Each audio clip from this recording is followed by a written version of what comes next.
With a knot in my stomach, I step into the building that houses the company. I replay the scenario in my mind over and over, wondering how best to apologize to the CEO. My whole body is icy cold, my knees tremble, and my heart is pounding wildly. I force a smile onto my twitching lips and, opening the door, I greet loudly. "Good morning. I'm very sorry for what happened yesterday." I bow my head deeply and feel all eyes in the room turn to me. "You, the insolent guy who didn't attend the induction ceremony yesterday." A deep voice resounds throughout the office. It's President Johnson. Lifting my face, I see he's visibly in a foul mood, glaring at me. I attempt to explain, but am cut off instantly. "Employees who still act like giddy college students can get out. We don't need you in our company." Everything goes black before my eyes. After much hardship, I finally managed to join the company, and I deeply regret what I've done. I was raised by my mother alone. She worked multiple jobs, not wanting me to have a hard life, and allowed me to go to high school. I intended to repay my mother's kindness by working right after graduation. But if you genuinely want to work right after high school, Jack, I won't say anything. But if you really want to go to college, you should go. Don't worry about the money, we'll manage somehow. my mother's words encouraged me, and I decided to pursue higher education.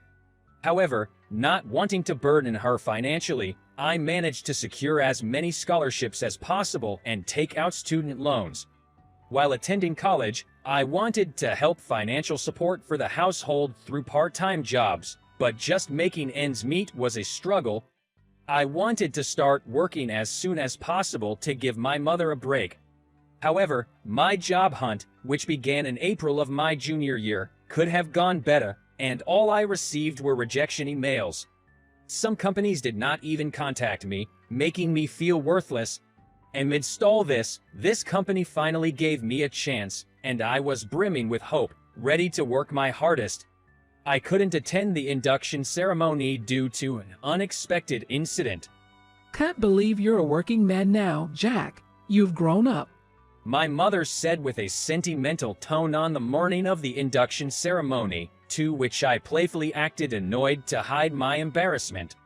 Enough already, how often will you say the same thing? In reality, I was more excited than anyone else, and I had been eagerly waiting for this day. To avoid being late, I left home early. On the way to the subway station, there was a river bank where you'd typically see people walking their dogs or jogging, but this morning, it was deserted. As I was enjoying the fresh air on my walk, I heard a small scream accompanied by an unusual sound of water splashing. Turning around, I saw a little girl drowning in the river. The shock froze me in place for a moment, but almost immediately, I was running toward the river. I took off my jacket and threw my bag aside before diving in. I had been part of the swim team in high school and was confident in my swimming abilities, but I hadn't expected swimming in clothes to be so challenging. Nevertheless, I frantically paddled my way toward the girl. When I reached her, she was utterly exhausted, her movements feeble. I watched her sink in front of me, dive in, and pick up her limp body. Despite the buoyancy that should have been at play, the little girl felt as heavy as lead. She was unconscious. Immediately, I called for an ambulance, scanning around for anyone who could lend a hand. That's when I noticed the sign for an AED by the restroom storage, and I dashed to grab the device. I'd taken an AED training course back in college, but I'd never had to use it in a real-life scenario. Yet, my mind was occupied with the desire to save the life that was potentially fading right before my eyes. I applied the child-sized pads and pressed the switch. Praying for the ambulance to arrive quickly, I performed CPR relentlessly. During this time, people walking their dogs or jogging would pass by. They'd look over with worried expressions but keep moving, as if this had nothing to do with them. I couldn't help but feel a sense of dread, wondering what would have happened if I hadn't stepped in to help the girl. Finally, with a piercing siren, the ambulance arrived and the paramedics quickly began assessing the girl's condition. There was no contact information for any family members among the girl's belongings. Worried, I decided to accompany her out of sympathy. However, as I wrapped myself in a blanket and climbed into the ambulance, the reality of the situation hit me hard. Damn it, I was supposed to be at my company's induction ceremony today. What am I doing? I had had my wristwatch submerged in water, and droplets clung to the inside of the glass. Pulling out my smartphone from my bag, I found the ceremony had already begun. A chill ran down my spine, spreading to my fingertips and leaving me trembling. Upon my arrival at the hospital, I hurriedly called my company to apologize for missing the induction ceremony due to unforeseen circumstances. I also sent an email explaining the situation and apologizing, but I couldn't shake off the anxiety about missing the ceremony. Still, I couldn't leave this place. In the hospital room, I held onto the hand of the sleeping girl. After a while, her hand twitched slightly. Turning my gaze, I saw her eyelids slowly flutter open. Where am I? Even though her voice was faint, I felt relieved. I pressed the nurse call button, got her checked by the doctor, and exhaled a sigh of relief when I was told she was all right. "You were drowning in the river," I said. Tears began to well up in the girl's eyes at my words. I couldn't see my mom. Choking up, she told me her story. She said she had jumped into the river, intending to join her deceased mother. Upon inquiry, I learned that the girl was 9 years old. When I was around your age, I lost my dad to an illness. I didn't have a particularly close relationship with my dad. On work days, he'd come home only after I'd gone to bed, and even when he was home, he'd watch TV or read the newspaper. But on rare off days, we'd play catch or soccer, or he'd take me to the zoo. It made me sad when I thought about how I'd never have those moments again, and I regretted not cherishing our time together more. I was depressed for a long time, but I realized that I still had to keep living. Because my dad is watching over me, worried. The girl began to cry. I wonder if my mom is watching if she's worried. I gently nodded in response. If you can't locate her guardian, please contact me. I handed my contact information to the nurse, praying for a happy future for the girl, then left the hospital. Remember, this is not a layoff due to company reasons. It's a voluntary resignation. President Johnson pointed his finger at me. I'm quitting this company without working a single day. This morning's image of my mom's smile tightened my chest.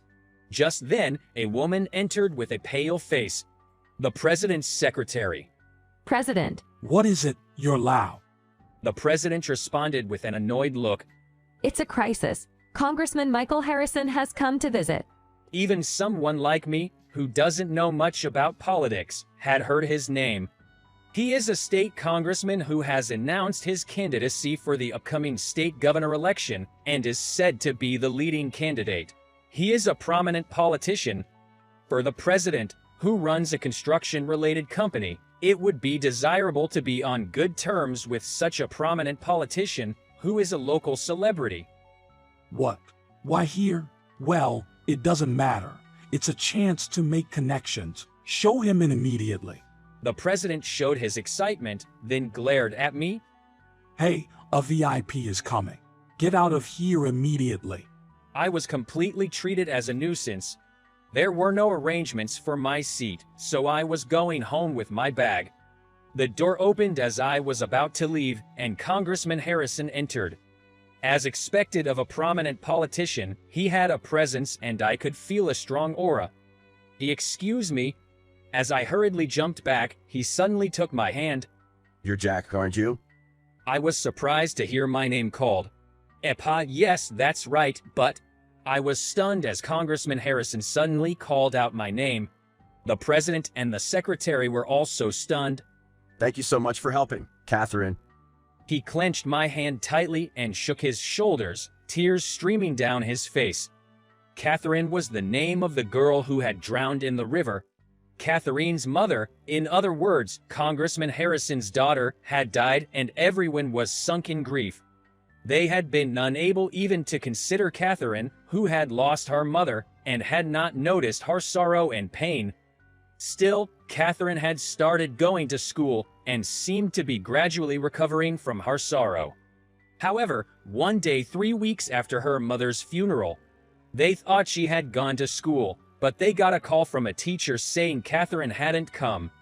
Her backpack was abandoned on the road from home to school, and there was a fuss as they thought it was a kidnapping, but there was no contact from the perpetrator. While grieving, they were searching for her when they got a call from the hospital and rushed to Catherine's side. I often apologize to Catherine, saying I'm sorry.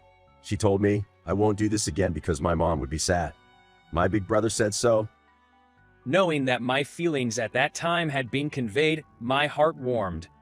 Then, President Johnson spoke to Congressman Harrison in a flattering voice. How about that? Our employees are excellent, right?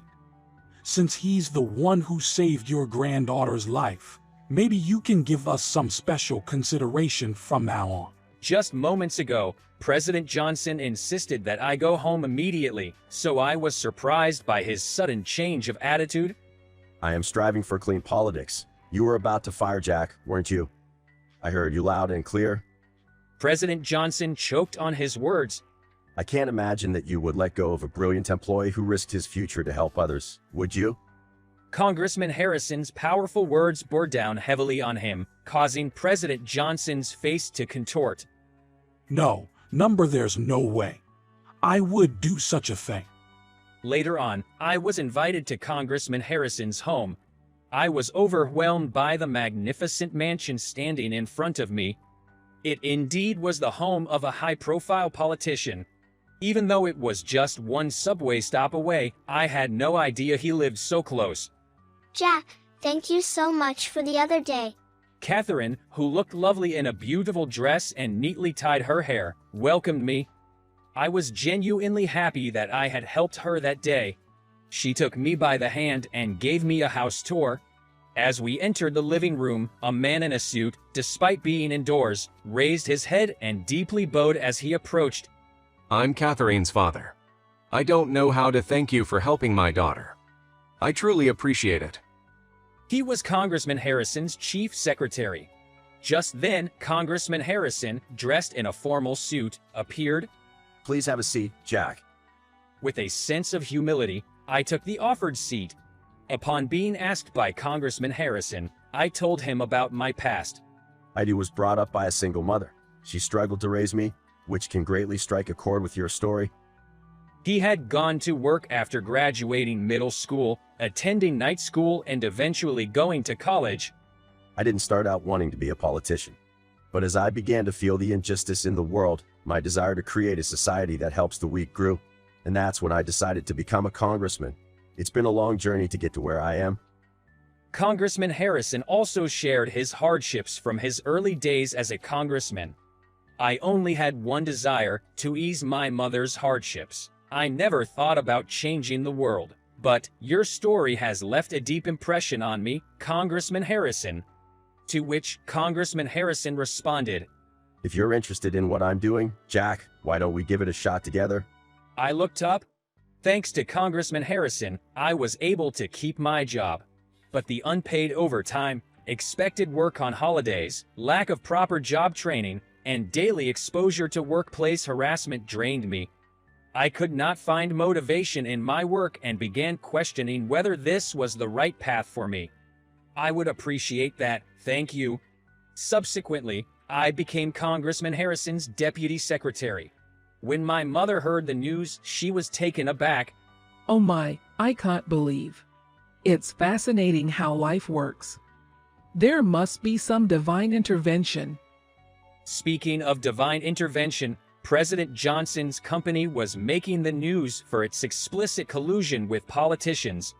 To change such a society, I intensely wished for Congressman Harrison to become the state governor. Campaigning for the governor's election was extremely busy, working from morning till midnight.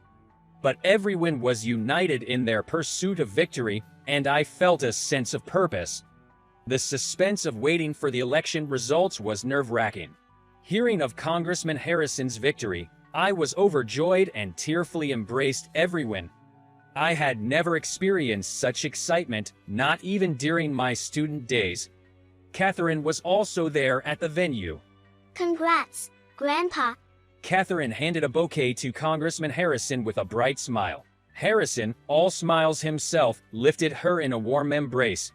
Having almost lost my job and unable to attend the induction ceremony, I felt my life was over, but after meeting the congressman, a new path opened up before me. I cherish this connection and am determined to help Congressman Harrison in his mission to build a world that looks out for the vulnerable. I aim to contribute a little to this noble cause.